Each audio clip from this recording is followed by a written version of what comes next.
real bump. Do I get capped here? I know you love it. Get this, Hey, Carter, keep moving. Dark is at 50, come on, baby. No, he has no trinket. TH has no keep trinket. Kill this guy. You got this. I have blind after, no, I have blind him and we cap. Come on, he's DR. He's DR. Alright, wait, 4 seconds. Actually, Kidney here. Kidney, start capping. Copy. Yo, Monk, kill me. Kidney. I am. Kidney. Drew's We win. Yes. Let's go! What a game. Let's go, Dark, man! Hey! Yeah. This is awesome. Let's go! Where you at, Dark? Huh?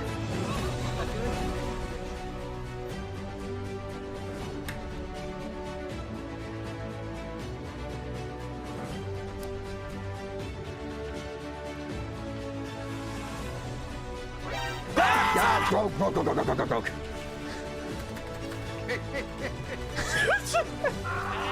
No!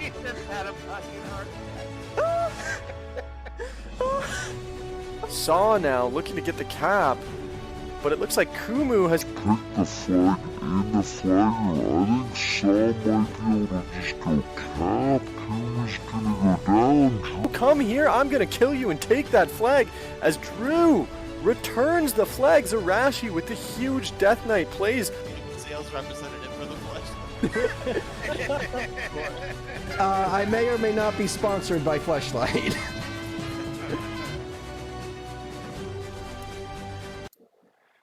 Hello and welcome everyone to episode 24 of the Battleground Breakdown podcast, the show where we break down rated battlegrounds and discuss hot topics from around the rated battleground community. I'm your host, Bgwizard, and joining me on the desk, we have Death Knight aficionado and content creator, Drewdynamite.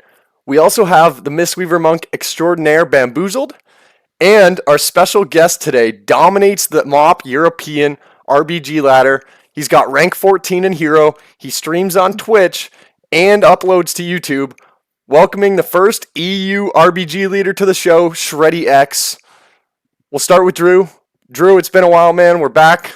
How you doing? I'm doing good. I took a break. Now I'm kind of scrambling between trying to put out retail content while also leveling in Classic. I'm level 89. I'm one level away. I'll be in RBG soon. Right on. Bamboozle, first time on the show. How you doing, bro? Welcome. You're muted. There we go. Sorry about that. Yeah, definitely excited to be here. RBGs and Classic have definitely been a lot of fun lately. A lot of good action going on. Yeah, awesome. Well, Shreddy, the special guest, we're super stoked to have you on for MoP RBGs, talk about MoP RBGs. Started off, how you doing, man? Welcome to the show. Yeah, first of all, I just want to say I'm so happy to be here today. Thank you for the invite, and let's have a really good podcast together. Yeah, absolutely. Okay, sorry. Yeah, I'm doing really well. I'm just blasting RBG 24/7 on Europe. You should come join us sometime. So we are blasting every day RBGs. Awesome. Love to hear that. Okay, so Shreddy, we usually start out, we ask our guests, like, if they can just give the audience a little background, like who you are, how you got into WoW, kind of how you got playing RBGs and got to the point where you're at. So maybe if you could just give us a little background of who's Shreddy. 1 second. Start with someone else because they cannot hear me on my stream for some reason. Oh, 1 second. Okay, no problem. Okay, Bamboozle, first time on the show. Walk us through Bamboozle's WoW career and just give us like your experience and just what you play and let the audience know, because Bamboozle's first time on the show as well. Yeah, so when original Mists of Pandaria came out, I was on Tichondrius and I was going for Realm First, level 85, 90, and I missed it by 2.5 minutes, unfortunately. But because of that experience, I got to be in RBGs, and I was definitely one of the first monks that got to play in some of the top groups, ABN, and definitely a lot of fun groups that I got to be in and got to know a lot of people in the RBG community. basically where I come from. I've always done RBGs. I kind of stay away from arena. It's a great learning experience, but I definitely prefer the social interaction between 10 people during RBGs and hearing people's different strategies. Been playing for 10, 15 years now, so definitely seeing people come up with new things to do has always been the fun of it for me. Right on. Yeah. All right. So so we got I'm a Shadow Priest. Drew plays a Death Knight. Obviously Bamboozle's a Mistweaver, and I believe Shreddy's a priest. Shreddy, any luck with the mic or no? We'll go to Drew next. Yeah, it works for you guys. I will just start. You guys can talk first. I'm still fixing it for my own stream. Okay. I don't know why it's like this. Okay. All right. So No problem. Drew, I know you haven't been able to get on MOP much. You're coming though, right? You're coming to MOP? Yep, I'm level 89. I just have 1 level to go. Then I Okay. gotta farm the honor gear. Yeah. It's a bit I've of also a been farming honor gear on retail too, so because yeah. that's still my main game technically for my channel. Right. Yeah, absolutely. It's a bit of a grind, but hey, you got a new season for retail, so that should be good. We'll talk about that a bit later. We'll just jump into the topic. We'll let you guys know about Shreddy once it's fixed. Once the issues are fixed, there, we'll just jump into topic 1, and we'll double back a little bit later. So we'll just jump in to topic number 1. Week 1 came out, and RBGs were super fun. Bunch of people playing. But there was a couple bugs in RBGs. So if you were queuing RBGs in week 1, you might have noticed that the Eye of Storm flag didn't appear. So there was only the 4 bases. There was no flag. And also Deepwind Gorge, when you killed an enemy cart carrier, you could not actually cap that cart. So it was kind of bugged that way as well. And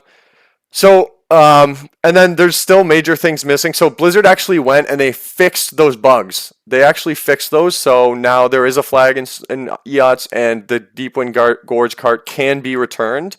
But there's still major things missing, like no rating being shown on the scoreboard and having to download add-ons for MMR. So the question is, what are your guys' thoughts on Blizzard's performance with the launch of MOP? So like, how did they do? Bamboozle, how do you think the launch of MOP went, like with for Blizzard? Do you think it went well, or what do you think? I think it depends on what aspect you look at it. If we talk about the lag and everything that we had while leveling, yeah, the launch was a little rough. As far as the bugs, I think the community, PvP as a whole, we kind of made do with the bugs without the flag being on Eye of the Storm. It was definitely different being able to play without a flag, which was kind of cool if you look at it from that aspect. We got to play more around the bases, more trying to win team fights than just everyone go middle and fight flag and everybody trying to knock each other off. It was definitely different strategies involved because of the bugs, which I think gave us an opportunity to play a little differently while the bugs were active. Yeah, it was always hilarious when you got a team that, like, you've queued every day, so the bug exists, right? But then you get a team that like goes to the center and you're like, they don't know about the bug, they don't know, and you just rush their base and they all go mid and there's just no flag and then they're just left scrambling. That was hilarious. Yep. But all right, Shreddy, are you back? Yeah, can you hear me? Everyone can hear me, I think. So okay, let's go with that. Awesome. Okay, we'll double back. We'll go back to the start. Shreddy, we usually ask the guests like just a little background about like how you got into WoW, how you got into RBGs, kind of your experience, like just kind of from the beginning, and just give us a background of who you are and let the audience know about Shreddy. Yeah, I got into. It's actually kind of fun stuff if you want to take it from all the way back in time. Yeah. I only started playing WoW because my Counter-Strike friends they played. So when they were playing Counter-Strike and I just sit there doing nothing, I just joined playing with them at that point. And then when RPGs came out, I just knew that what would be my thing from the very beginning. I just knew RPGs from the first game I ever played in RPG back in Season 9 Original Kata. I just knew I loved this backend and I would just always play RPG. So I just knew that from the beginning. And then I had a break when I was traveling and stuff in mob, so I didn't actually play so much in original mob. But I came really serious back for Waters of Draenor, where I had like a lot of characters I played on decent high rating, and always made my own groups. Always made my own groups, because I just think it's after some time it's more fun just to make your own and push with people instead of always just waiting for a spot or something. You just sit around. I didn't like that so much. So Yeah. and then I got but it took some time to get my first hero. Actually, I was really close a lot of times, and then when Shadowlands came, I got a hero, and then I got my Kata heroes in season 9 and season 11. It wasn't, playing a lot. Just playing a lot is more fun, instead of caring too much about the rating always. So. Yeah. Awesome. Cool. Okay, so yeah, so you got you got Kata Classic Heroes. That's pretty impressive because I know on NA there was only like 3 spots or something like that. So you must have been up there on EU. Well, the first season there was like 100 spots, and the last Oh. season I didn't play the second season. There was like 100 spots the first season, and then the season 11 there was only like 25, and also got it there. So Oh, right on. Okay. Yeah. Cool. Okay, so yeah, so let's dive into the topic again, where we were just talking about the bugs and kind of the release of how two maps came out bugged, and then but Blizzard fixed them. So like in the past, we've had bugs, and like RBGers, I swear to God, RBGers on this show, we've complained. I think we got Seething Shore removed because we were like, it was like 3 years of bugs on Seething Shore. So typically, whenever there's issues in RBGs, I find that it takes them forever to like fix them. What do you guys think about Blizzard like actually fixing them week 1? Like I personally thought that was like really cool of them, but it was also kind of scuffed that it came out bugged. Shreddy, what do you think, Blizzard? How do they do on Mop launch? it was really, even for me that plays a lot. It was demotivating that this wasn't sorted. Like, how can there not be a flag in Eye of the Storm? And how, like on Twin Peaks, if you stand on the spot when you return the flag, you wouldn't cap. You had to go in and out and all this shit. It was really, really bad. And there Yeah. was also bugs since Kata. Like, if I have the Storm wins as a draw, Alliance always wins, and I still think that's there. And also now, if Twin Peaks is a draw, like Horde always wins. I don't like these kind of bugs, and I don't think it's still fixed. So with Yeah. the Twin Peaks, That's a good point. Yeah. Yeah, the Twin Peaks thing is so they but fixed they it's just did they fix that flag thing? no. I don't think it's fixed. I haven't really had a draw there for a while, but I think it's still the same that Horde wins if it's a draw 0-0 or something. Just Horde just gets the win. Wow. Okay. Hmm. That's kind of stupid. Yeah, I don't know, they always seem to like forget about us. Like I don't know, it's just how do you not test that before it goes live? You know, it's a rated game mode. I I will say I'm kind of impressed that they fixed that bug quickly while Seething Shore. It's been like multiple years that I'm at a point where I think they just gave up on Seething Shore. Yeah. Yeah, that's true. So it is kind of nice Better that or they worse. fixed. It is nice they fixed it. Like it's kind of like it's rare that they do that, but I think it was such a big issue that like the whole game changed because of the bugs, so they had to fix it, right? Okay, let's get into or Bamboozle. Do you have any thoughts on the bugs?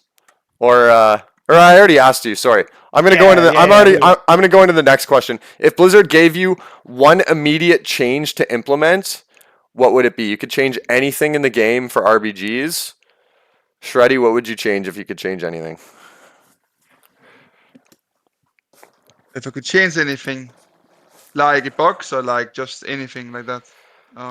Yeah, anything in RBGs. You could just change if you worked at Blizzard and you had the reins, what would you do? Well, I would definitely try to come up with some new good maps for later and stuff. Like actually good maps instead of just like this Fortnite stuff that wasn't Seething Shore and all that. Like actually come up with some good maps. It cannot be true that they made good maps in Kata and Mob and before, and that they couldn't come up with some good maps with tactics and stuff. I think they could be really cool. So they made some really good maps. And also the Deep Wind, instead of when they changed that on retail to with the bases like AP instead. I like the old deep wind. I don't know why they would. Of course, there's some reasons why they would change it and stuff, and that's fair enough. But personally, I like it that with the card and stuff, and that was something different instead of everything just being kind of the same.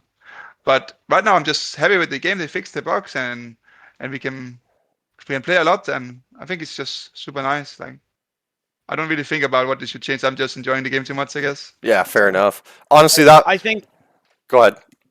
I think for me at least, I think one of the big things that I don't understand why it was removed for MOP Classic is removal of all the information from the scoreboard. MMR, people's current rating, and the rating gained and lost during wins and losses that you could see on the scoreboard. I think that's half the fun of RBG. You want to be competitive. You want to see people's rating. When you're a lower rating team and you beat a higher rating team, you want to see how many points you took away from them, how many points they lost, how many points you win. That's half the fun. Everybody taking screenshots of the teams that they beat and lost against. That's the fun of being competitive and being in rating. Yeah, I tend to agree. Both very good points. We could use more maps, and the rating is very important. I think that's a good point. You want to see the negative 22s when you take out a top team or whatever. It makes it all that much better. Drew, do you have anything you would change for RBGs? Well, for classic or retail, because classic, there's that whole like no changes movement because people are afraid that once you start changes, Blizzard won't know when to stop. But if I have full control, I'm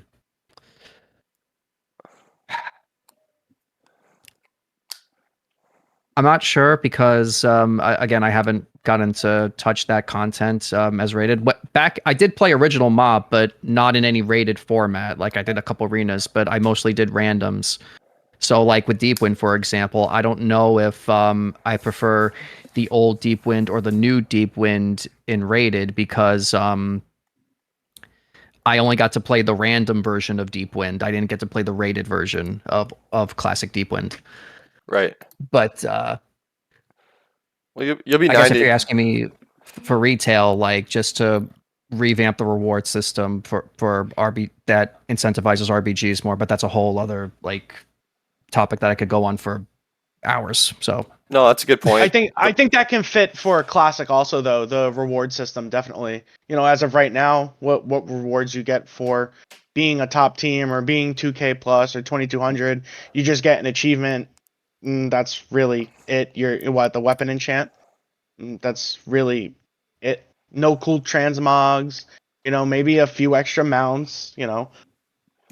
Yeah, I do think that in classic the achievements.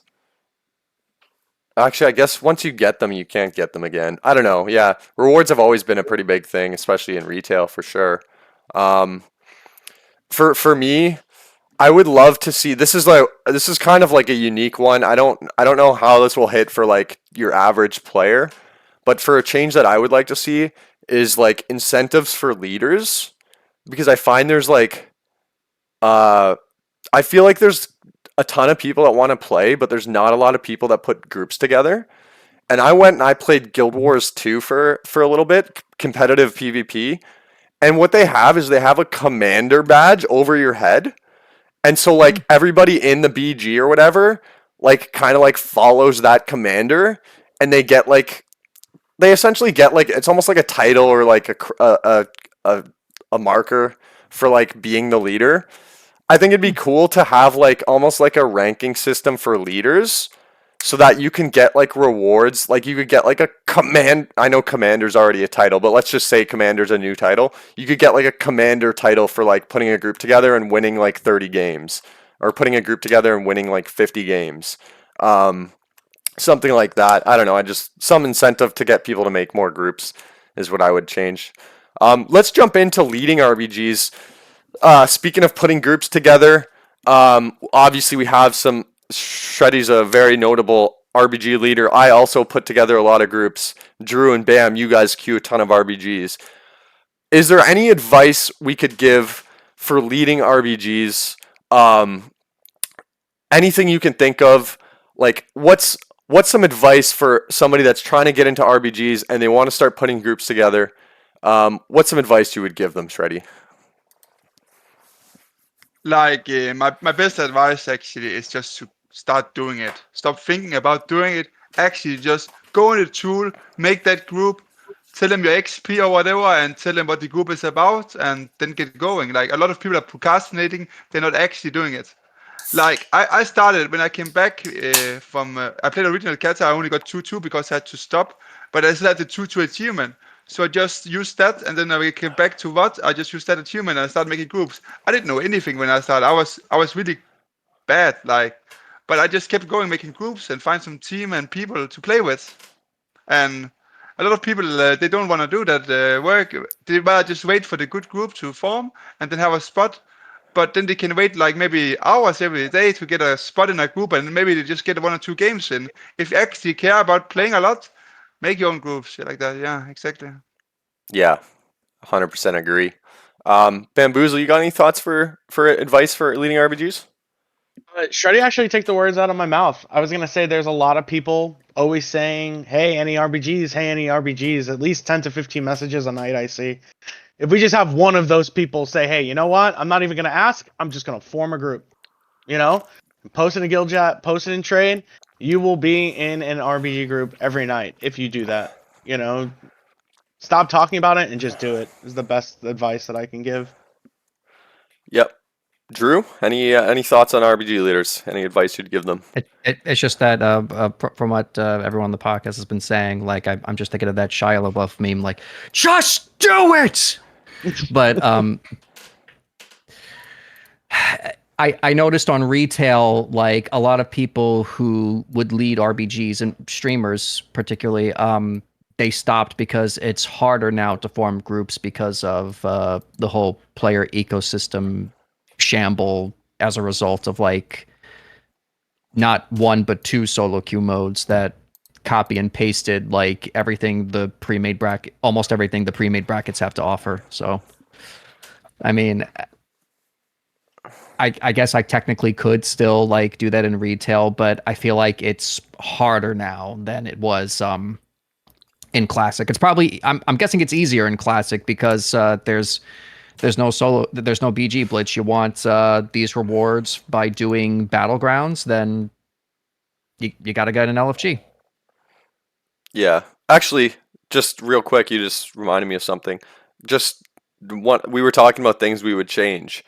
I would give us a damn RBG LFG.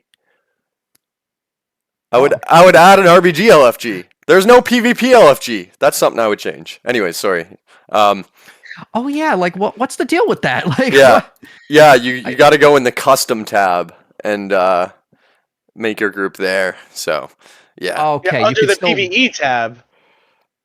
Right? Yeah. Under the PvE tab? Yeah, isn't it technically? I forget. I'd have to go on and check. Yeah, because doesn't it go? It goes dungeons, raids, custom. Yeah. Those are the 3 buttons. Yeah, it's the So it's custom in the one, exactly. PvE tab. You don't hit the player versus player tab where it shows you your conquest points and your honor points. You don't make a custom group there. If you think about it, you're going to PvE to make a PvP group. I think Blizzard. That's wild. Just throwing that out there. I think Blizzard forgot PvP existed. Anyways, all right. We'll go back to the leader thing here. I'll just say, like, you guys already touched on, like, putting the group together. A lot of people just don't get over that hurdle where you literally just need to say LFM RBG and then invite people. And people just won't do that. They'll wait for a group. So what you guys said, definitely just form the group. But, and I agree. But one thing I would say is, like, knowing, like, you don't need to know a ton to have a group, but it is good to know, like, basic, like, strategies. So, like, having 2 objective players. So, like, you want, like, a rogue or a druid or both, or a mage can sit a base, and kind of at least having 2 or 3 objective players on your team is huge. Like, forming the right comp, and we'll actually get into that later in the podcast. If you guys stick around, we'll talk about what the best comps are. So if you are an RBG leader and you want to form groups, you can get the advice from everybody here on what the best comp is. But I think I think just making sure you have a good comp can carry you a long way as well. Like you can play like a couple hundred rating above you if you have a right comp. But that would be my advice. Anyways, how do you prepare mentally and strategically before leading, Shreddy? How do you get in the right mindset? Well, I wake up and I try not to be tired, and then I press Q. Like, I don't actually prepare because I queue so many hours, so I just try to stay normal and not be sleeping. Actually, that's not even trolling. I queue RPGs at least 15 hours, 10, 15 hours a day right now. I just spam queue all day long. So yeah, it's crazy, man. Nice. I'm just enjoying it so much. But if I should say something like that mentally, of course you need to switch in and log in a little bit. If you're just like, no one wants a leader that's not talking and not doing the strats correctly and stuff. So you want to like switch it in your mind, let's just switch a little bit, turn on that stuff, and then be ready to play. Like if you just sit like semi AFK and not talking as a leader, no one would play with you. Yeah. Like I don't think people really care if you're like wholesale leader or you're just like 2K leader or whatever. It doesn't matter too much. But at least you're always playing to win and just always trying your best and make people do the thing they should. And you can also call people out if they make some mistakes. Not really flaming, but just people need to know that you take your group serious and you just start playing win-loss. That's important, I think. Yeah, I would agree. I would say I would just add on to what you said, like just keeping the vibes high. Like if something doesn't go your way, you still like, what's the next thing? What's the next call? What's the next call? Like kind of just constantly moving forward. Like say you lose a team fight, you kind of like call the next strategy. Okay, get to our flag carrier. We're gonna group up at graveyard. Just you don't let it get down because, like you said, if it gets silent, and especially if it gets silent and you start losing or something bad happens, people aren't gonna want to play with that. So it's important to keep like a high positivity almost, like just keep like you said, like focus on winning and try and like just try and keep the like you're trying to win, you're trying to play, and what's the next objective, and that's how I like stay on top of it, don't be quiet. I think another important thing is people being more open to constructive criticism during RBGs. We're all here to win, we're all here to play. And one thing I hate more than anything else is you spend 45 minutes in trade chat or LFG, whatever, trying to find people to play. You finally get a game, you have one bad game, and 3 people leave. Instead, stick together, talk about what you did wrong. Maybe the strat was wrong. Maybe 1 or 2 people weren't where they were supposed to be, but they weren't listening to the strat, and they were told where to go. Whatever it may be, talk it out, figure out where things went wrong. Queue again. Try to improve on what you guys just did instead of leaving, and then you got 3 new people, and the same mistakes happen again, and you're back in LFG again. I'd like to comment on that. The same that should be ideally the way, but when Blizzard added Blitz and Shuffle, like that kind of disincentivized people to have the mindset you said, like, oh, well, why do I have to like stick with the group when I could just queue on my own and go through that stress? Like, so I agree with you. That's how it should be, but Blizzard is making it harder for people to like take on that mindset. Like they're enabling the people, the leavers, basically. I think a lot of it comes down to the leader too, though. Like, I think a lot of it is like vibes. You gotta like if it. I don't know how to put it into words what I'm trying to say, but I feel like when it's when there's like positive energy in the group, if you lose and shit, it's not a big deal. People will stay. But if it's going back to what kind of Shreddy was saying, if it's like silent and quiet, and then you have a bad game, like I think that's when you lose your 3, 4, 5 players. Like I think it's very important to keep like a good environment in the team. Like keep a good culture so everybody wants to be there, rather than just not giving a fuck. I don't know. Yeah, I have some on that if you want me to. It's just I have this kind of culture in my groups that people shouldn't flame each other. It's me who flames people. If someone is flamed, it's my group, I flame. So if other people start flaming, so I tell them to be quiet and don't talk. And then I call what's needed to be called if people are playing bad to motivate a bit or something. That's what I try. I just try to have it so it's just me that flames people if someone has to do it. So other people don't sit there and scream at each other and stuff. That's good. Yeah, that's a good structure to have for sure. Um, okay. Well, hey, how do you handle like toxic players? Because I know when you push high rating, you get high egos. So how do you manage the egos and like toxic players, Shreddy? Like, because yeah, how do you handle the egos in RPGs? Well, as long as people are not saying stuff that is really bad and stuff, kind of letting them be there. I don't mind if they play serious. I don't mind them being slightly toxic or something. Really, it's not a really big problem for me. As long as people are not personal, like flame and stuff. Like something in the game is okay, but if people start going personal, so then I won't play with them. I don't like that. But if people just play and slightly toxic, I don't mind it too much actually. Right. It's just Yeah, I find the more competitive you get, the more like the mind games get played and stuff like that. But yeah, I mean you gotta have a bit of an ego to be a competitor. So um, yeah, we'll move on. But one thing, Oh, sorry. one thing I also think is that like if people know what kind of group it is.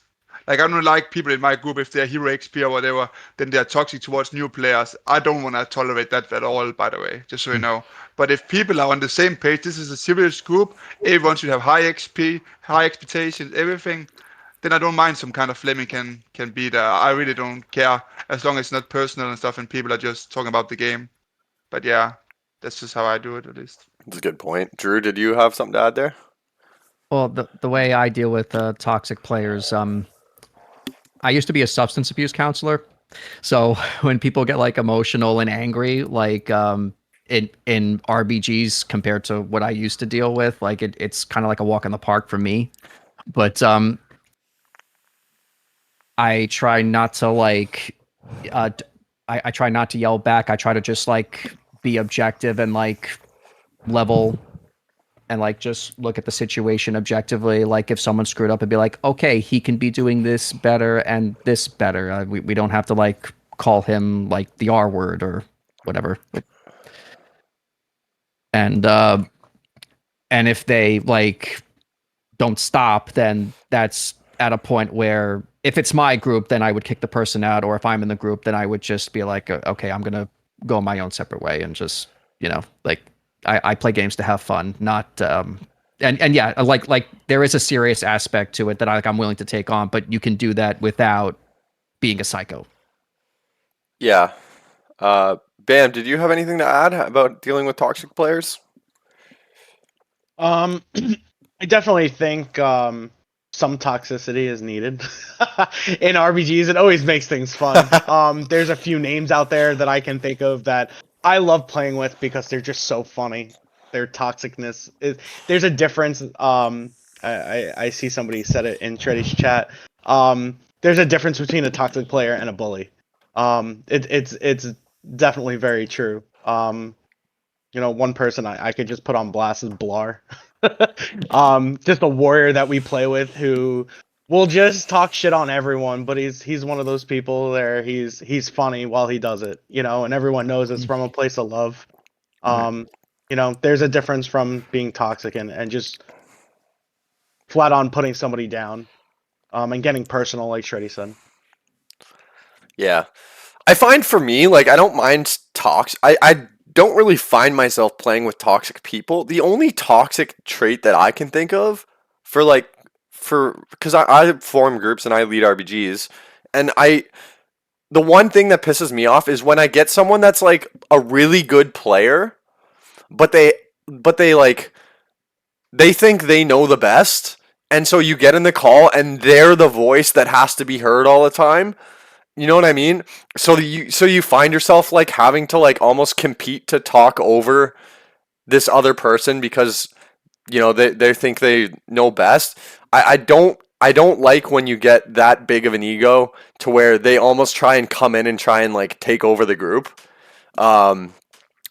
At that point, I just won't play with that person, even if they're like a fucking 20-time hero. I still won't take them. I'll just take the like 2400 XP dude who's gonna listen to the calls and be a team player.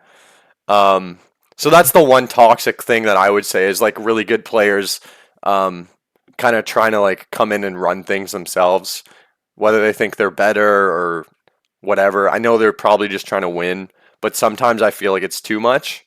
So I just won't play with like those types of like egos. But yeah. So where are we here? What advice would you guys give to someone trying to move from a casual pugger to a serious leader? So Shreddy, how can they go take that next step as an RBG leader?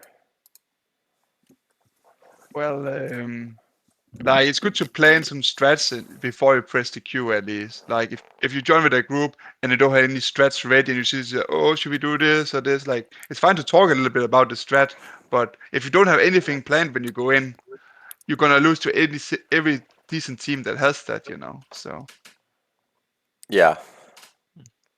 like you need to have some strats planned and stuff. And what else? Like if you want to form your groups, maybe watch how other people play and talk and try. Like what I always do, I try to join better groups so I can learn from them and bring that to my own groups. Kinda the good things from those groups. So it's like a mix. I make my own groups, but I'm also joining good groups if there's a good group forming, you know, so I can learn from them as well. I take that with me. Yeah. It's good advice. Bamboozled, you got any thoughts for any advice for someone trying to get a little bit more serious as a leader?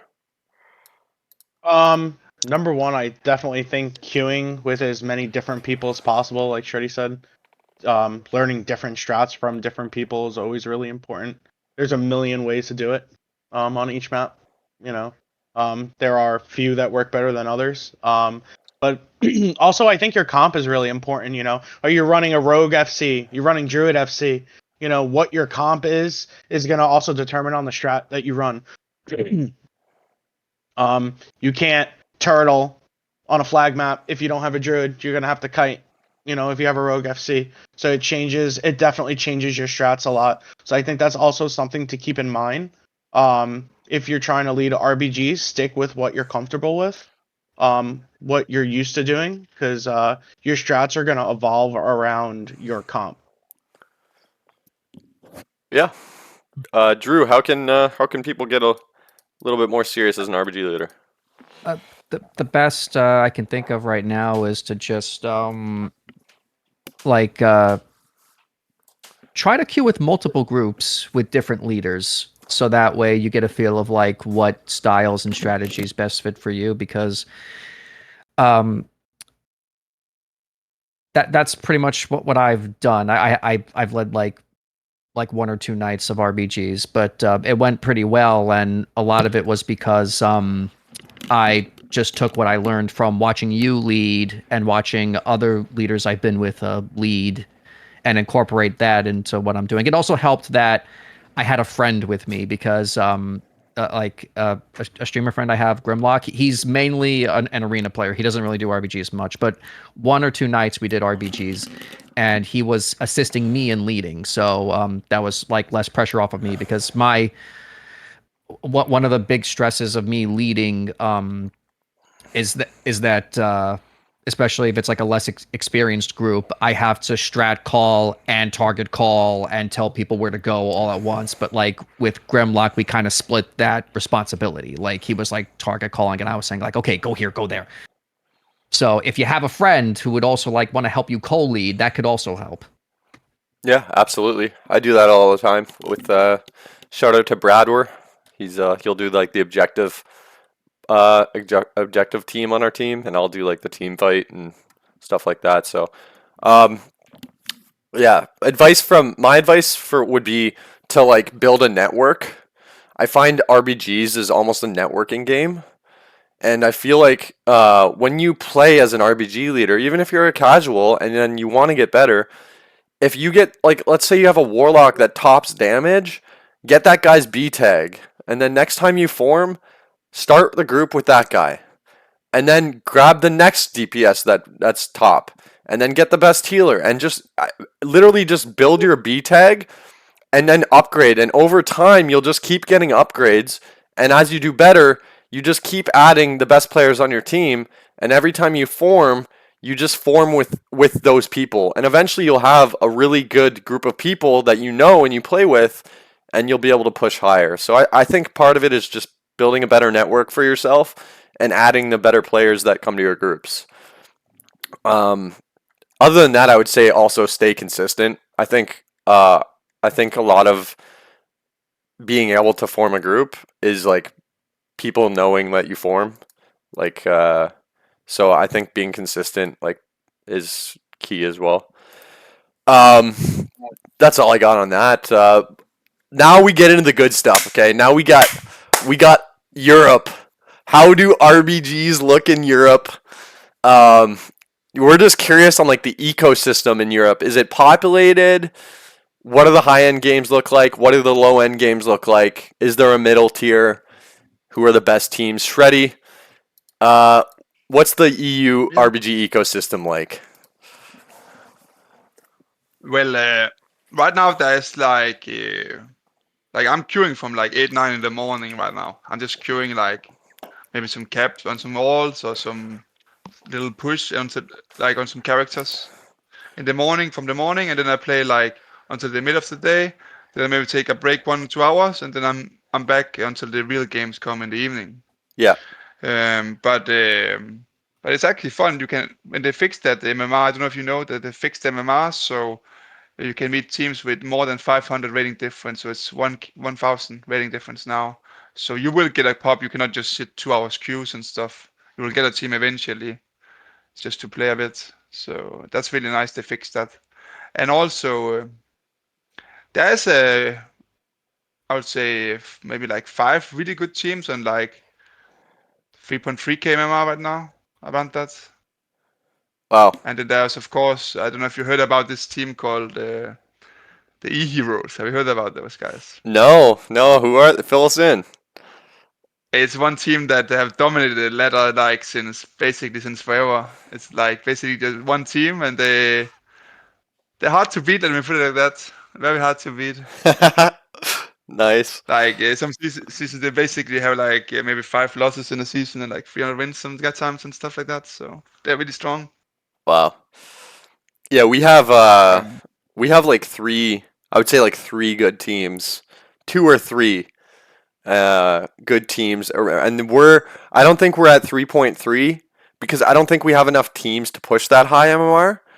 I think we're kind of stalled out around like 2,900 on NA. But yeah, so I think maybe EU's more. It sounds like EU might have a little bit more competition than NA. What's the is there games at like other levels? Because I know we know you play at like high level. Is there games going on at like 1,800 and like 2K? Yeah, there's a lot of games, like a lot of people in DLFG trying to push, and they are like 2.2, 2.4 and stuff all the time. And I don't really know about lower. There's maybe some cap groups or something, but you get to like 2.2 if you are just a team trying to push easily. Like it's really, it's not hard to push the MMR right now. The problem for people is just there's so many win-loss groups, so it can be maybe hard for people to filter the actually push groups, and actually get in those instead of the win-loss. But yeah. And just a quick little just a little plug here. I just did a little search on Ironforge Pro, and there is actually a big difference between US and EU. For Hero on EU, just to give a little insight into the population here. On EU, for Hero, there's 183 spots for Hero on EU, compared to where if you look at the US, there's only 26 spots for Hero for RBGs. All right, so there is actually a big difference between US and EU, just specifically for RBGs. I'm talking Wow, about. that's actually a massive. Wait a second, should we all be playing on EU? It basically is what I'm saying. Wait, no, seriously, like that's a massive difference. Yeah. So there's 183 ranks for Hero, which is 2305 on EU. On US, there's 26 spots, and it's 2433. to make hero. Wow. But the rating difference is a huge difference. On US, the highest rating is 2742. On EU, the highest is 3133. Oh my We don't have god. anybody above 2800 on US. EU is popping off. Yo, we got to get over there. I don't want to make another account. We got to get over there, boys. I don't want to have to level again unless Shreddy wants to make another I know, character for me yeah. and level it for me. And Leveling. Shreddy, bring the EU players to NA. yeah, what are you doing, fine. Shreddy? I have NA as well. I have NA account. It's actually active. I'm leveling a priest there. So I have both. Nice. Dude, that'll be the day. Yeah. Yeah, Shreddy. he's gonna take Canada out. Yeah, he's gonna fuck. you're He's gonna farm us. He's gonna farm us out a hero. All right. Well, shit. That's pretty cool. Then EU sounds like it's really like worth playing. Cause yeah, like I said, we have a couple teams. There is queues, but it's not like it's not as popular as Bamboozled just said. So that's really cool. Do you guys think Mop will revive the RBG scene, or is this just like every time a new game comes out, people go to it, right? So like they'll play Dragonflight Season 1 and then everybody quits, and then they go and play Mop Classic, and then it kind of fizzles out. Do you guys think Mop will like revive RBGs long term, or do you think it's like temporary because Mop's kind of hyped and it's new right now? Shreddy. I really hope at least that it's gonna be revived completely, especially now they fix all those bugs, most of them at least and stuff.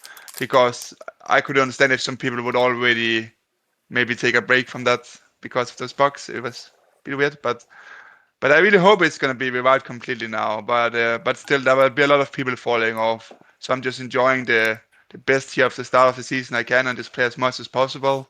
And then maybe in 1 month it's maybe gonna be like 30 less people or something this season.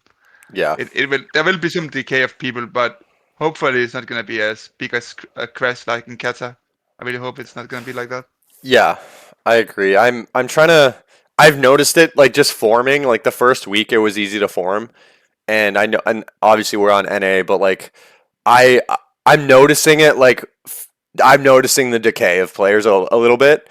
It's still you can still form a group. Like it's still popular enough, but I find it is getting a little bit tougher to form groups, especially because the new retail season just came out. So I think quite a few like PvPers went and like checked out the new retail thing, and so then they're not on Mop. But Bamboozle, what do you think? Do you think Mop's reviving RBGs long term, or do you think it's short lived? Oh, I think I don't know. It's really hard to say because I think there's a passion for RBGs from a smaller percentage of the WoW community as a whole. But I feel like there's so many different directions that people can play now. Like you could play retail, you could play anniversary, you could play Mop Classic. We're really splitting up the player base a lot. A lot. I really wish there was just a classic Mop and a retail. You know, we're just splitting up the player base too much. You know, we keep talking about things to incentivize people to do RBGs like rewards or transmogs or mounts or things like that. We also got to think about how to bring people together. You know, we can't be forcing people to play a part. You know, the more games out World of Warcraft, you know, they create, you know, you're just going to keep splitting people up. So when you look for groups and you try to make raids and you try to do PvP, you find less and less people. We need things that bring people more together than push them apart. Yeah, I tend to agree. We've definitely talked about that a lot on this podcast, but just the amount of different WoW versions there is kind of sucks because it does pull people away from the game mode that we're playing, right? So yeah, less WoW versions would be nice if we can get everybody in one spot rather than in like 5 or 6 spots. It'd be really beneficial. I would like to play both, but part of the reason why I'm not level 90 yet in Mop is because the new season for retail came out, and I had to do that whole. I had to get more honor gear. Which, by the way, you could not get the season 3 honor gear in the off week for some reason. So I had to wait till the season started to actually get the honor gear. Yeah. And then I had to go through that whole quest chain to get that stupid cloak that is allegedly BIS in PvP. It may be now and may not be later. I'm not sure, but regardless, I had to get it. So I would like to play both, but I'm conflicted. Yeah. Well, you're almost there. I have a feeling once you get into the RBGs, you'll be hooked. Hopefully. Okay, are RBGs accessible to new players, or is the barrier to entry still too high? What do you think about that, Shreddy? Do you think barrier entry is too high for RBGs, or? Well, I think it's really hard to get into RPG if you have 0 achievements from arena and RPG, nothing to show. Like, why would people invite you if you literally have nothing to show that they should invite you? You know, you need to, like, it's kind of like a job interview. If you want to sign for a group in some way, you need to, like, people need to tell them they're a little bit better than they are and stuff, and then maybe get a chance in some group. You know, like, it's actually how it works. Like right now, I don't even, like, people say they have 3K or whatever XP in arena or anything. Like, I'm not even checking people if they say something. I'm just trusting them because I will know, like, instantly and just can just play 1 or 2 games. So I just give people a chance most of the time like that. And if the group is bad, I just reform and make a new one. Like, literally, like, I have that meme on myself that it's a reform angle. Like, if you lose 1 or 2 games with a group, so a lot of times I make a new one. Just sometimes they just need some fresh, like, yeah, like that. Yeah, absolutely. Drew, what do you think about the barrier to entry? Is it still too high for RBGs? In Classic, I can't really comment on it because, like, as far as I'm aware, you just get the honor gear and then you go into LFG, which is apparently under the PvE of LFG, and then go. Or am I missing something? Is there? And I guess buy enchants and gems off the auction house. Are they super expensive? Do I have to do dailies to get it, or is it relatively cheap? Sorry, in MOP? Sorry, I was reading something there. In MOP, yes. Yeah, no, the enchants and stuff, yeah, you're probably gonna need like a WoW token to get everything you need. Sorry. You'll be fine, man. Yeah, man. Bam, did you have any? I don't feel like dropping $20. I really don't. Like, I guess I'll suck it up and do the dailies. Yeah. I have dogs to feed. I mean, once you get honor gear, you could just queue RBGs and you get full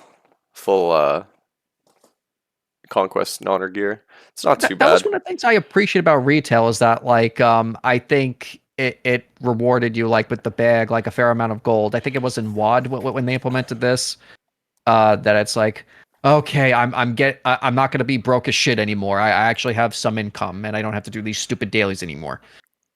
So I guess that's another thing I would change about Classic MOP. The prices are too damn high. Yeah.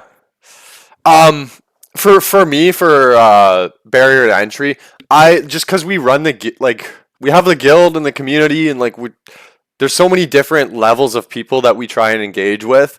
So like we have a lot of players that are not 2400, they're not hero. We have a lot of like 1800, 2K players, and what we're seeing is like when I go to form a group, like I'm looking for hero and glads, kind of like what Shreddy was saying, where these guys don't have the achievements. So it's very like, I almost feel bad because like there's all these people that want to play, but like they just don't have the experience to get in the group. So it's hard to kind of like, from a leader's perspective, like it's hard for me to want to give a shot to give a chance to somebody to play when they haven't like proven themselves with like in the past. And so I guess that kind of makes it difficult for like newer players or like lower rated players. It's like, how do you get into those groups and progress? And so I think there is a bit of a barrier to entry, but I do think that some of these people, if they just formed groups, they'd be able to like push up and get that 2K or that 2.2, and then they'd be able to get into like the higher groups. But yeah, I don't know. It's definitely, there is a barrier to entry, and I think it just takes some leaders at that level to like form groups and then push. Bam, do you have any thoughts on the barrier to entry?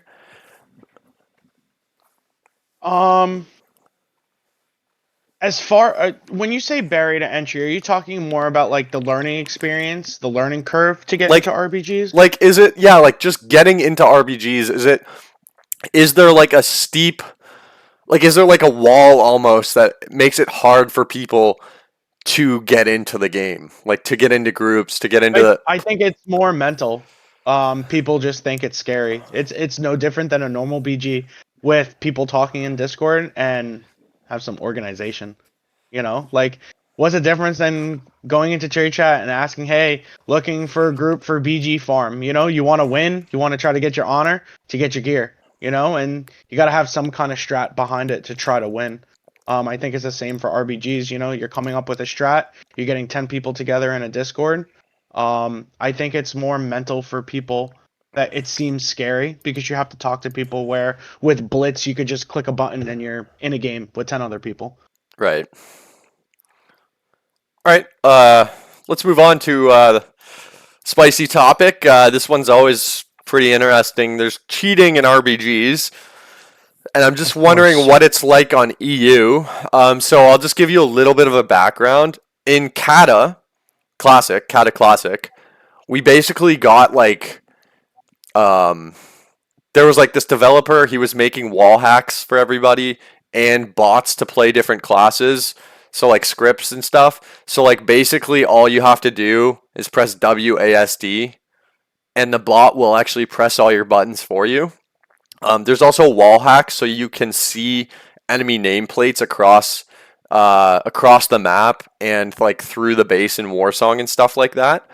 I'm just wondering, Shreddy, if you've encountered any of these, like, you know, cheating, if it's a discussion or if you guys just like what it's like on EU. I don't really think anyone is cheating in RPG anymore on the Europe servers. Like, I don't think, because you get you work so hard for everything. Blizzard banned permanently now, and it's not like just a 6 month ban or something.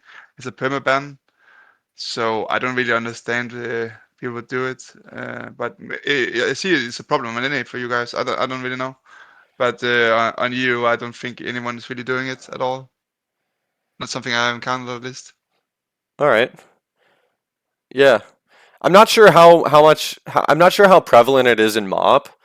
I know it was in Kata, but we only had a couple teams, so it's like only if one team's doing it, that's, you know. That's the problem for us. We don't have a big player pool, so it's hard to tell. Original MOP, there was a lot of botting going on. I know one of the big issues that was going on was Mistweaver monks. Them having the healing sphere orbs, where you just place down your little circle on the ground and you place a healing sphere.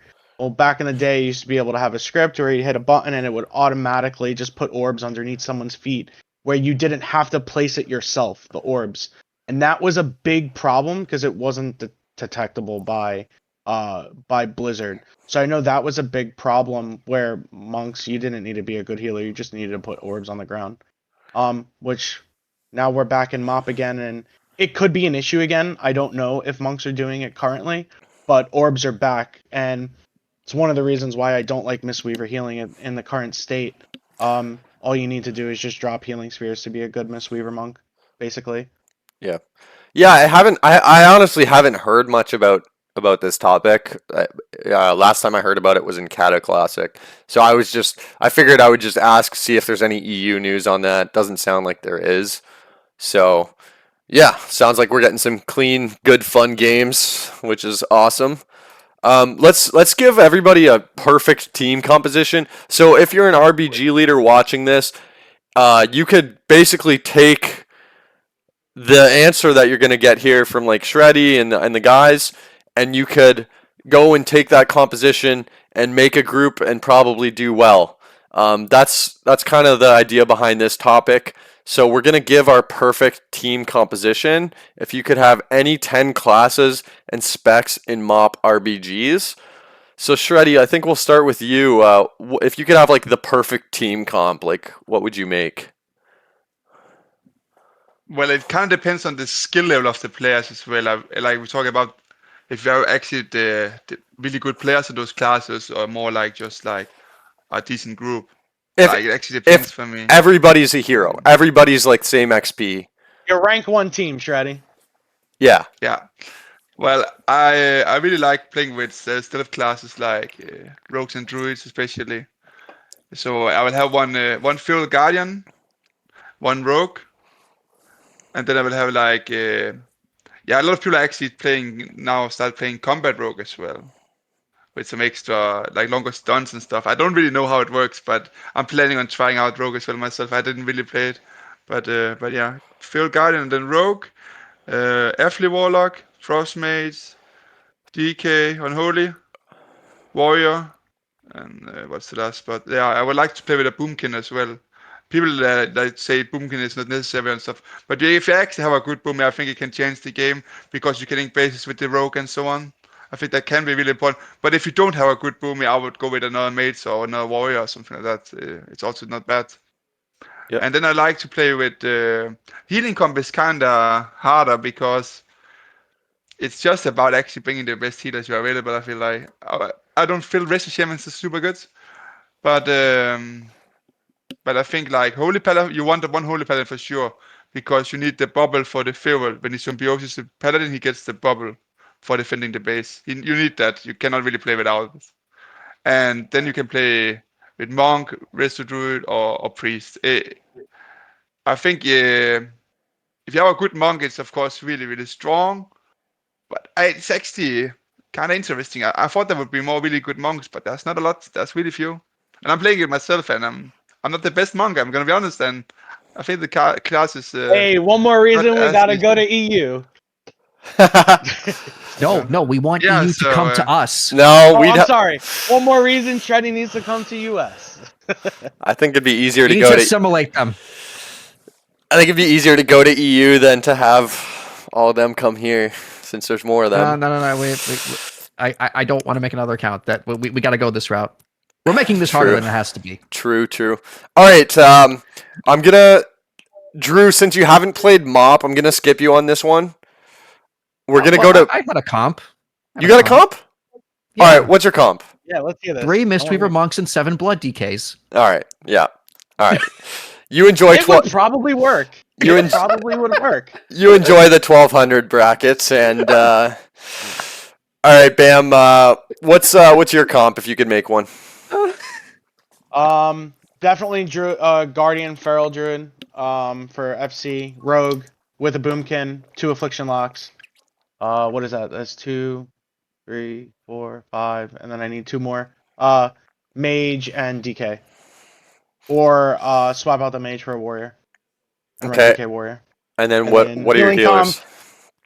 I've always liked double Mistweaver with either a priest or a pally. I prefer the pally because of the freedoms and the bubbles over the priest. But I always have enjoyed double Mistweaver together. Nice. All right. And my comp would be, so I'll do Feral Guardian as well. I'm going to take a rogue. And then for I like to have a third objective player to reinforce the bases and then also to go and hit, so that my third player is going to be a Boomy. So my objective team is Feral Guardian, Rogue, Boomy. Then for DPS, I'm going Warrior, DK, Warlock, Warrior. So double Warrior DK with a Warlock. And then for healers, I'm going HPAL, Holy Priest, Mistweaver. That's my comp. Yeah. Okay, where are we here? Oh, the most underrated spec. Do you guys have any underrated spec? I'll start with this one because I play one. Okay, I made a tier list. I said Shadow Priest was C tier. Shadow Priest was dog shit. I couldn't get it out of my head. I was like, I hate my class sucks. I'm actually gonna take that back. I think Shadow Priest might be underrated. I don't think we're amazing. Like I don't think we're S tier, but I think Shadow Priest can land kills. Like I think it's very good at getting kills. Shreddy, you got any underrated specs? I got a lot of underrated All stuff, actually. right, let's hear it. Yeah. Like, first of all, I would like to start with Illy Shaman Elemental. It's actually pretty strong. If you have a team that gets everyone pretty low, it can blow them up, like completely just get the kills. It's really good. We played against some Horde PvE guild where this Elemental, I think Sepa, he was there and stuff. They were playing double Elemental and some stuff, just capping. And they actually almost wiped us the first fight with that Shamans. They just blew up the healers, and then it was it was crazy. So that was one at least. And one other thing is like people that can maybe have two specs and switch spec a lot, like that. What you call that? Dual spec. Dual I spec, think yeah. that's something people don't do a lot, but you can have an athlete that can go distro on some maps. You can have like a boomy that can go guardian. We actually tried something really fun with some friends because it's not really often you can have two flag carriers, because always the boomies, they don't like to play feral guardian and stuff. So we had one guy, he was feral guardian, and one guy, he was guardian boomy. And we got deep and we just went both druids, they went guardian and just spin top and bot each, and then we went middle and wiped them, and we got all 3 bases. Like stuff like that is just super fun when you can play around strategies like that. I think it's just funny, it's just. Yeah. And what else? Specs and classes like I think they're the 2 biggest one, but I think Hunters has a place as well. If you get a good Hunter, you can do some objectives like with a rogue inking Illim and stuff and knock them off with the knock trap and all this stuff. Like Hunter has a place as well. If it's a good Hunter, you can do some plays that people don't think about. So Yeah. Absolutely. There's some good shouts there. Good shout outs. Bam, Drew, you guys got any underrated classes and specs? Go ahead, Drew. What DK? No, I'm trolling. I really don't know. Not I can't say for classic. I mean, give me like a couple weeks, and actually playing classic mop, and I would have a better idea. But no. Yep. All right, I got more of a question for underrated classes. Okay. Why don't people like to bring hunters to RBGs? I find that because I'm a Shadow Priest, I only have like I'm kind of like that oddball class. Like I would put like Ellie and Shadow Priest in like the same kind of category as like an oddball DPS class. Because I feel like you want a DK, you want a warrior, you want a warlock, you want your base sitters. So Hunter is kind of like, I don't know. The way I look at it is it's an oddball DPS class. It can base sit though. Like you could sub out like a rogue or a druid for a hunter. I just feel like rogue or druid is better, and that's why I form. I don't know, Shreddy. What do you What do you think about hunters? And like, why don't people take them very often? Well, first of all, I'm gonna say it as it is. I don't think there's many good hunters in RPG. Like there's just not a lot of good. I would take a hunter if he was actually really good in RPG. But most hunters, they come from arena or something like that. But I would take it if it's actually a good hunter that plays RPG maybe on a boomy or a rogue and then plays a hunter alt. I would of course take him. But there's just not many good hunters. Like it's so rare to find one. And it also needs to be one that actually volunteers to defend the base, not just a hunter that just won a team fight with survival or some stuff, but one that can play the base game and maybe do some inks with the rogue. And one really strategic player. Then I would take them. But for team fight, I would not take a hunter. Never. So Yeah, absolutely. And the stereotype, they're called huntards for a reason. No, that's just it. I think with that, what you said at the end there, Shreddy, is I would agree with the most. Is like just they have to be willing to sit the base. I had one the other day come in and he's like sending me screenshots of him topping damage in an RBG, and I'm like, bro, I don't want a hunter for team fight. Like I need a warlock, man. But anyways, okay, we're closing in on the end of the show here, guys. We got one more topic to kind of talk about here, and that is gameplay and Battleground design. So, which Battleground do you guys think is like the most balanced, and which do you guys think is like the most scuffed? Shreddy, what's your favorite balanced map, and what do you think is the worst map? I really like flag maps like Warzone and Twin Peaks. I think everyone has a chance there. Like you can literally be wiping on the graveyard for some time, and then you can recover and get your flag carrier through and play tactics like that. I think, especially against really good teams, I think you have the best chance at the flag maps. If you're not like the very best, but still a decent team. Other than that, like the most scuffed one is after Storm, I think. I don't know. I don't really enjoy that so much, especially after those bugs were there as well and all that. But yeah, but for the most scuffed one is probably Codmogo. If it's a random group, you actually need to talk together who's killing, who's picking, and all this stuff. So it is not so easy with Codmogo. It's probably the hardest map for like a random team. Yeah, I would tend to agree. I think Temple is the hardest for like pugs, or like just for like leading and team coordination. I definitely think Temple is the hardest. Yeah, Bamboozle. What do you think? What's your favorite map? What's your least favorite map? My favorite map, and I hate to say it, is Temple of Katmagoo. I love it and hate it at the same time. I think it's one of the maps that makes or breaks a good or bad team. You have to be really organized on that map. At the same time, I dislike that map. I don't like the way the graveyards are. Shreddy was talking about flag maps. When you die and you res at a graveyard, you're always with your team or near them, I feel like, on a flag map.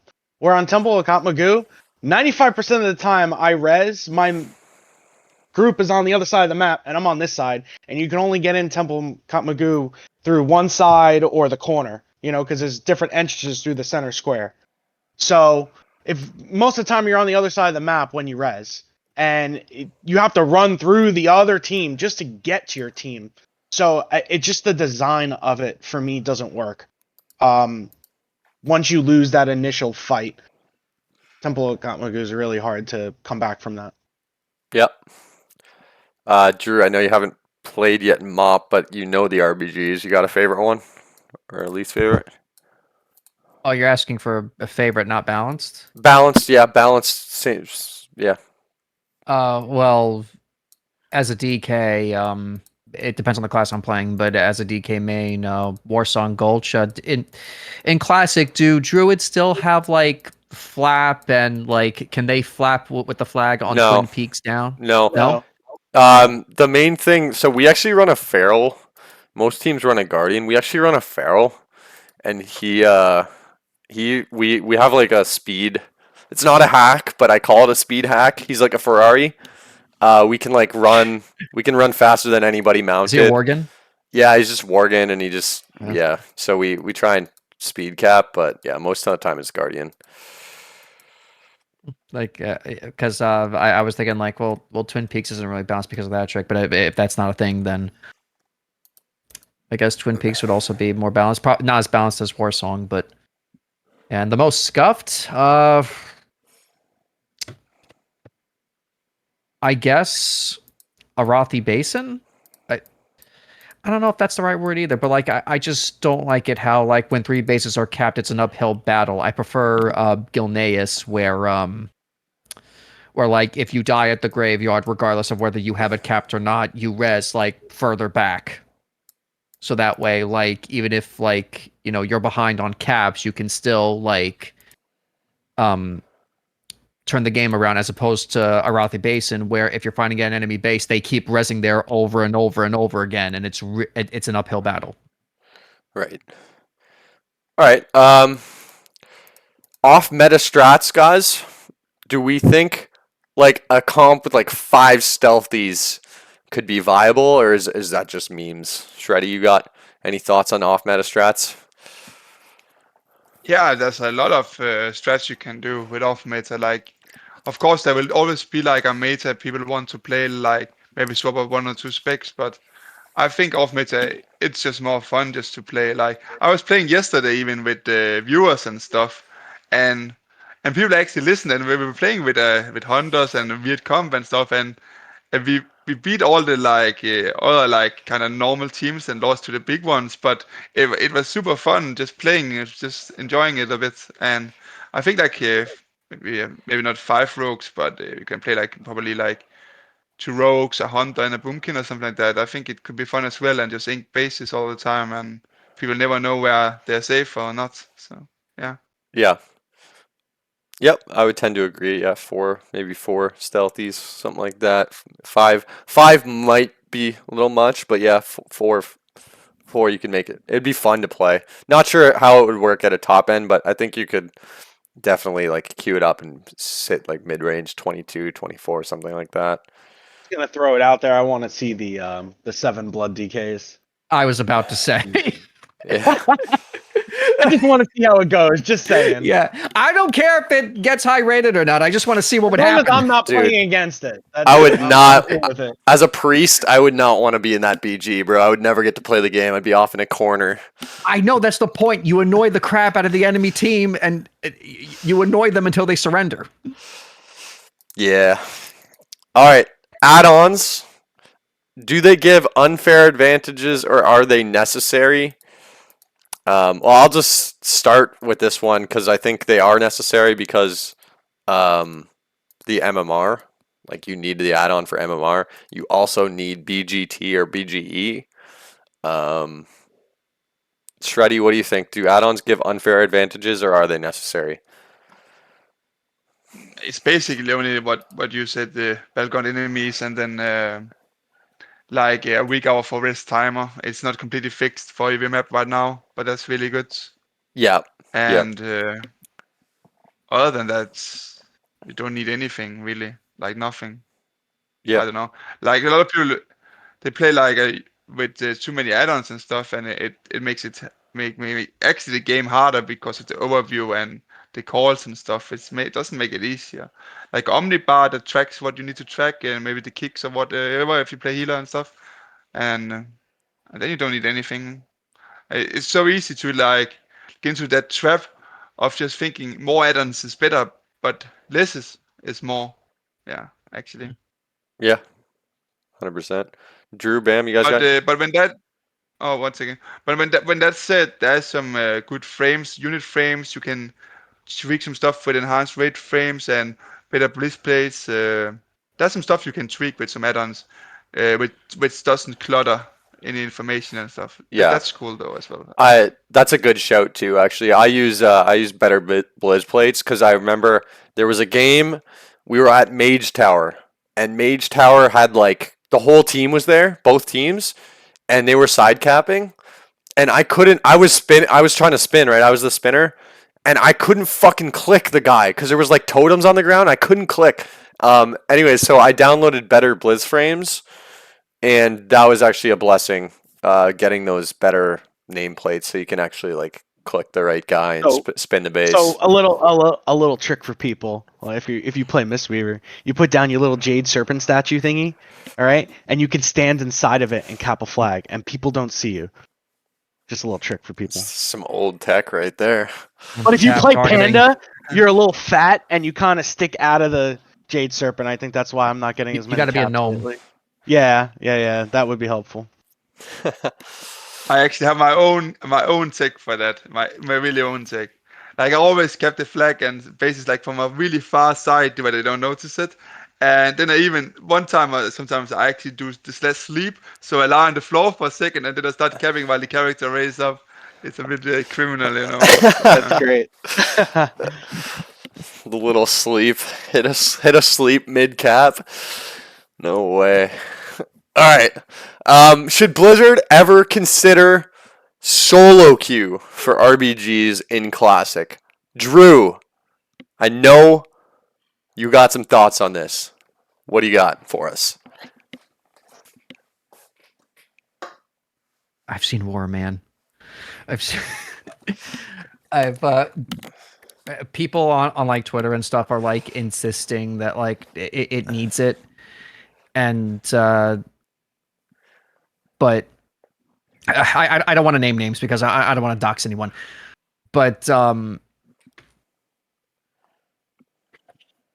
how could you not see that like it's just going to be a repeat of the same problem we have in retail where it's where everyone is fragmented, like, and not even necessarily because like it's more fun, because for most people I bet every dollar I got that it's not. It's only they only pick solo queue over pre-mates because it's more convenient. Yeah. And like people are arguing like, no, solo queue saved PvP. I'm like, me waiting in 20-minute queue times per match instead of playing with my friends, that's saving PvP? Like, that doesn't look like saving to me. And I think there should be content for solo players to do, but there's 100 ways to do that without it being content that conflicts with content intended for pre-made groups. Yep. Good points. Bam, you got any thoughts on this? Should solo queue ever enter RBGs in Classic? I don't think so. I'm very much into the whole incentivizing bringing people together, and solo queue is just a way to not put people on your friends list, not make friends, not get to know people, not playing with the same people over and over again and learning strats. It's just if you want to do that, just join a normal BG. What's the difference? Exactly. What's the difference? Why do you need a rating? Why do you need a rating? You're not being competitive. You're going in. You're solo queuing. You're not being competitive. You know, if you want to do something like that, to me, go into arena. You only need one or two other people to queue up. You know, put in the work if you want to do. If you want to play rated, it's a competitive scene. That's my stance on that. All right, Shreddy, what are your thoughts on solo queue in Classic? Well, I'm really against solo queue. Like, for me, that's I tried Blitz for like the first week when it came out, and it was okay, but then I just stopped playing it right after because I like to make a group or join a group and play with people on voice and all this. It's the biggest thing for me is actually being on voice, communicating with the strats and the calls and everything. It's not just the actual gameplay. It's more like the whole thing together. And solo queue missed that element completely for me, and you cannot outplay people with playing good together. Like it's more like just you can't make some clever plays the same way. I feel like only solo. But yeah, I'm really not enjoying solo queue, and I hope they never implement it. All right. Just to add on to that, like I was not enjoying solo queue so much that I haven't uploaded to my channel in like 3 months because I was playing Black Myth Wukong on my PS5 and playing my Nintendo Switch 2 with Mario Kart World and DK Bonanza. That I'm like, if I'm gonna play a solo player game, and like not talk to anyone, I'd rather play games that are catered for that I'm not paying $15 a month and I'm not like sitting on my ass waiting in 20-minute queue times like an asshole. Fair enough. I'll actually I'll just chime in as well. I think like for me, it's a lot of what you guys said. I get a sense of like community. It like fills something inside of me. Like I'm part of a team. I'm part of something. I can be a leader. I'm talking to people daily. It's like a community for me. And it's like it's a social circle that I get to be a part of, and I can even lead it. And when it's solo queue, I don't get that. It's just there's nothing. You don't get that social interaction. You don't get to be a part of a team. You don't get to you just don't get to experience that kind of side of the game. So yeah, it is pretty much just pressing buttons, and the queue times suck. So I agree with all you guys. I definitely like talking to people in Discord and making my own groups and stuff. So yeah, that's a resounding no for RBG. Oh, I will say though, on NA when it dies. So like let's say a month from now, if I can't form a group, I'm waiting 2 hours in trade chat trying to fill my group. I can't fill this group. It's been 2 hours. At that point, I maybe would consider a solo queue. but I don't know. I don't know if it's worth it at that point. But I think if anything, the real solo queue people were asking for before Shuffle was implemented was like a flex queue system where you could queue solo into rated battlegrounds. And then at the end of each match, everyone has the option to send you a B tag if they like you, and then you can join them. true. Relents just said at that point consider an EU account, and I was actually, just gonna say it's that. funny, so we're actually DMing on the side. You guys don't know this, but literally since Shreddy said that there's like 126 hero spots and whatever, we've literally been DMing like, yo, we gotta go play on Europe. You know, No, we have to simulate Europe into North America, BG. Stick with the plan. Yeah, I don't know, man. It's You dying. can It's look, dying Drew. over here. We gotta go join the EU, man. We gotta join the dark look. side. Drew, if we want to move them here, we got to move 186 players for Hero to EU. We Where can do that. We have No, listen, blackjack and hookers. Come on. Okay, all right, that's convincing. All right. No, but if we You go can also there, we play only got to both. move 25 You can play players. both. It's not impossible. You can play That's both. true. Then you have to pay for another account, no? Yeah, you have That's to, true. but it is what it is. Any final thoughts, guys? Any closing thoughts on before we close out the show here? No? All right. Well, Yeah, there's maybe some questions as well in the stream and stuff. I don't know if some people have some questions we can take in. Or... Yeah, that would be cool. Yeah, sure. All right, let's take a look. Other than that, I have some more stuff maybe. Sure. Let me just check. Yeah, I just hope more people will just form groups like we talked a little bit about before as well.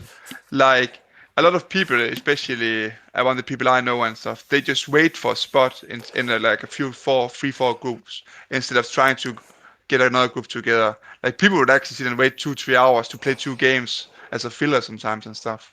I think it's better if more people just form groups and press Q instead of just this endless waiting simulator. That's exactly where we're at, man. Like that, we literally right now. we literally had a meeting about that the other day, where like we're because we have a guild as well, and like it's exactly what you just said. We have like enough for like 2 or 3 teams to form, but everybody's waiting for one group to form, and so it's like all it takes is like 1-2 people to just be like looking for more. Yeah. Yeah, definitely. I have another. Yeah, go for it, man. Open I'm open sorry, floor. I have another like question to add. People have been talking about Blizzard released a questionnaire or something asking if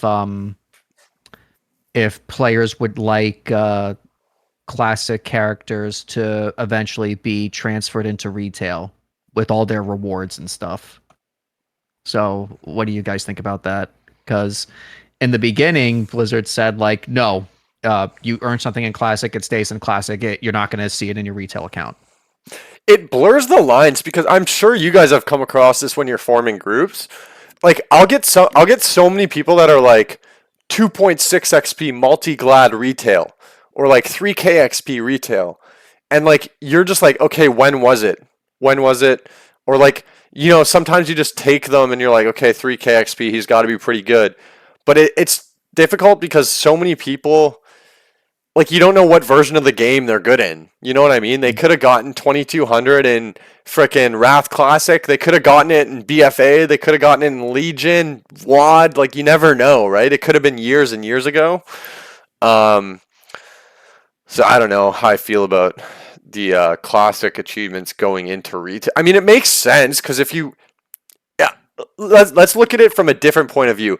If you're the player trying to get into a group and you have 2200 on MOP Classic and you go into a retail RBG and you're like, hey, I'm 2200 in MOP Classic, but you can't link it, that would be a little bit frustrating. You'd kind of want to show that you have the XP, but I don't know. What do you guys think? What I think is... I still really think they should do VOD and Legion at least as well after MOB. I don't want them to just stop at MOB. I really enjoyed the VOD and Legion RPGs. I think they were really good as well. Yeah. So I hope they will do that. and then probably maybe bring it together. I don't know how they would do it, but bring mob and retail together and have like one place where people queue RPG like that, or arenas instead of multiple places like we talked about. That we want to bring the community more together than just having like 2 to separate or even 3 or something. So Yeah. If they could, man, if they could do that, it would be really, really good. Like if they condensed it all into one place, there'd be so many RPGs to play. WAD PvE is dead though. Maybe. WAD. The sentiment I've been hearing is like some people want WAD, but I feel like a lot of people want to skip WAD and go to Legion. Yeah. Legion was very popular. But I don't know. I've heard they're ending it. Someone told me the other day they're ending Classic after MOP. Well, I don't think it's confirmed. I think it was just rumored because because of that questionnaire. I'm guessing because like the Blizzard just like asked people like, hey, like how do you feel if at the end of Classic if your characters were transferred into retail? Is that something you would want? Among other questions, I forgot what the other questions were, but that was the one that stuck out to me. Right. I actually didn't see that questionnaire myself, but that was one of the questions that was asked. If a character, when Classic ends, if a character would be moved to retail, if players would want that, Drew? Yeah. And like say, you earned this Glad mount in Kata Classic or Mob Classic or Wrath Classic, whatever, and your character gets transferred to retail. Now you have that mount that you earned in Classic. But earlier, Blizzard, when Classic first started, Blizzard said like, no, we're not going to do that. So I don't think it's fair because in retail, those things were taken away years ago. Now, if you went and played Classic, you're allowed to get a lot of those old mounts, a lot of the old transmogs. Mhm. It's a disadvantage for the people at retail because now you're punishing the retail players for not playing Classic. Exactly. I feel like it's lose because I don't know how I feel about it. I'm not really on one side or the other because I'm not sure how I feel.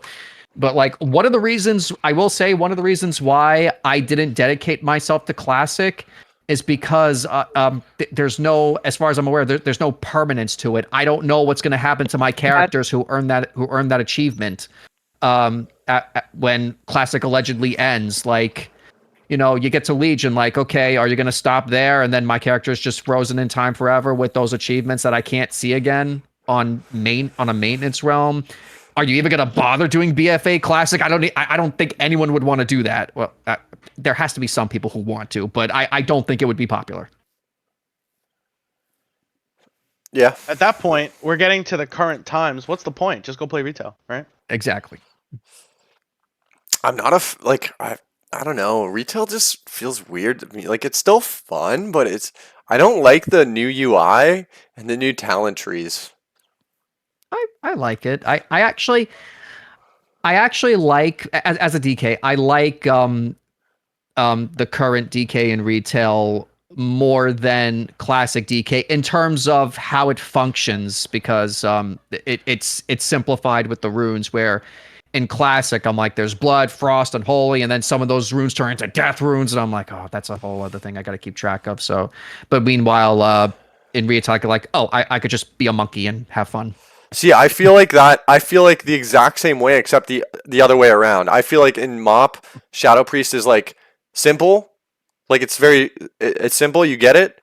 In retail, like I've played Shadow Priest for 15 years. In retail, I go and I'm like, I don't know what fucking spec to run. Like this looks good, I don't know, and it just feels a lot different than what Shadow Priest usually feels like. Warlock.io. Yeah, that's what I do. I just copy their specs and send it. Is there anything else we want to discuss, boys? Anything on the front of your mind?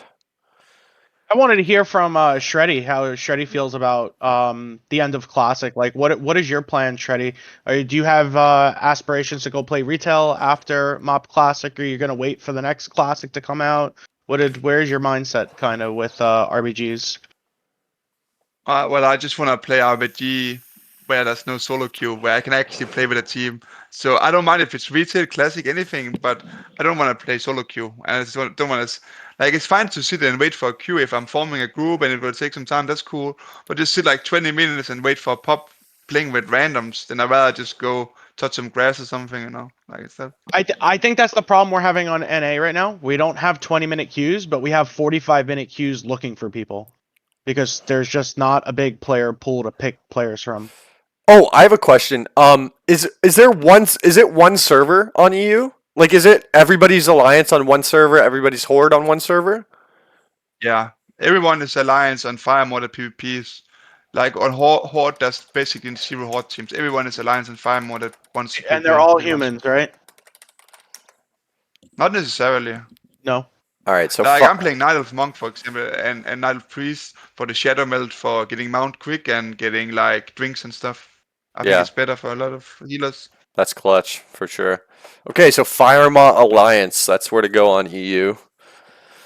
Good to know. No, we want them to come to us. No, you might see a wild Bgwizard spawn in, dude. No, you might see it. No. Don't put your eggs in that basket. I might become an EU. Yeah, you're welcome. I You're leveled welcome this here anyway. DK for you, stream and BG. play together and everything, you know. He's gonna have to change his name to European Wiz. Yeah, I got family in Denmark, so I'm Denmark Wiz. pretty much European already. All right, guys. I think we'll close it out there. Thank you so much, all three of you guys, for coming on. It was awesome talking to you guys. And make sure, if you're watching this on YouTube, go click the links in the description below, and make sure you guys throw a follow to Shreddy, to Bamboozled, and to Drew on Twitch. And also, Drew and Shreddy also have their YouTube channels, so make sure you guys go and subscribe to their channels. Lots of awesome RBG content. And yeah, hopefully we'll see some more videos from all you guys, and I'll see you guys on the battlefield. Thanks for watching. Thanks for tuning in. Thanks for everybody joining the desk today, and catch you on the next one. Take it easy.